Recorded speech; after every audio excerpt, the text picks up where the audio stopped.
I don't know about you, but I spent some time this weekend with my family and spent some time myself in quiet reflection, trying to figure out truth and tolerance.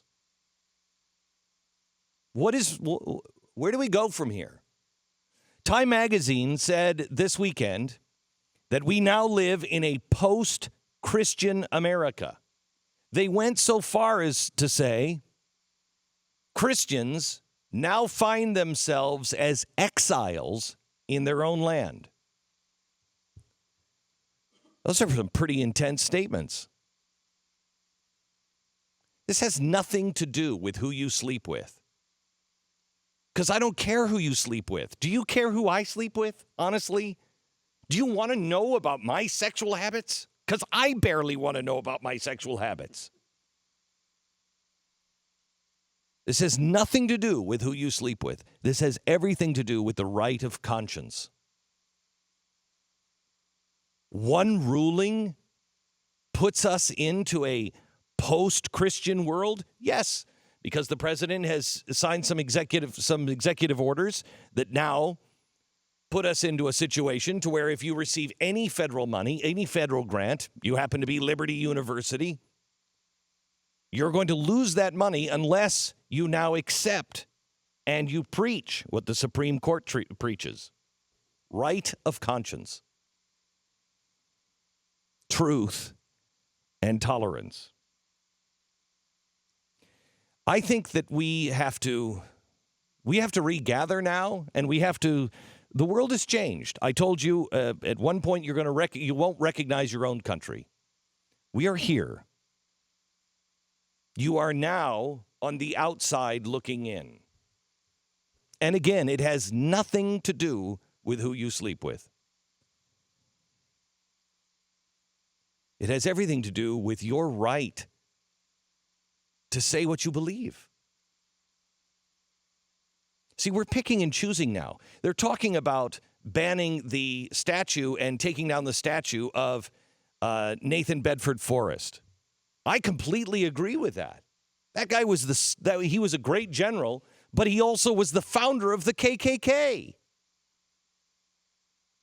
Should we have that? No. But if you're going to take that down, we also should not have any statue, or we certainly shouldn't have a school of foreign policy named after Woodrow Wilson.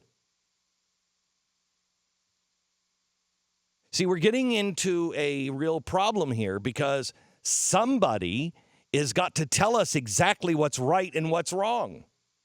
Well, who is that someone? We used to believe in absolute truth. I still do. I want to say that again. I believe in absolute truth. I believe there is the existence of absolute truth and right and wrong as established by God's commandments. Now, that may make me an exile in my own land. So be it. That's okay. I believe in all truth. No sect, no denomination,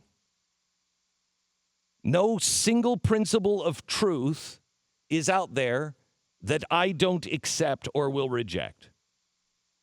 I accept the existence of truth, and I'm willing to receive all truth from whatever source that truth may come from, because the truth will stand and will endure.